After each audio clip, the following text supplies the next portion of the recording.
అనుకుంటున్నాం స్వామి, మీ ఆజ్ఞ కావాలని చెప్పాను. ఈ సందులోకి వెళ్ళాలని ఇట్లా పుట్టాల మట్టి తేలి ఉండేది అంతా మనం బాగు చేయించిన తర్వాత దాంట్లోకి వెళ్ళి సర్పం బయటకు వచ్చింది.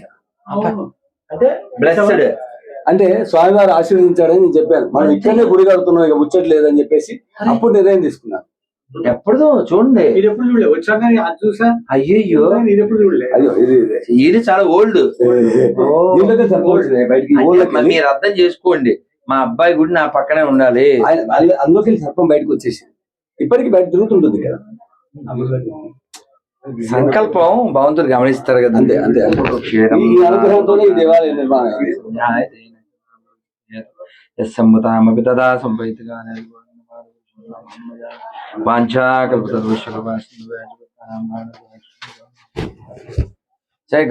ఏం పేరు? గుబ్బ మల్లన్న స్వామికి వచ్చారా పిల్లలు? అమ్మయ్య.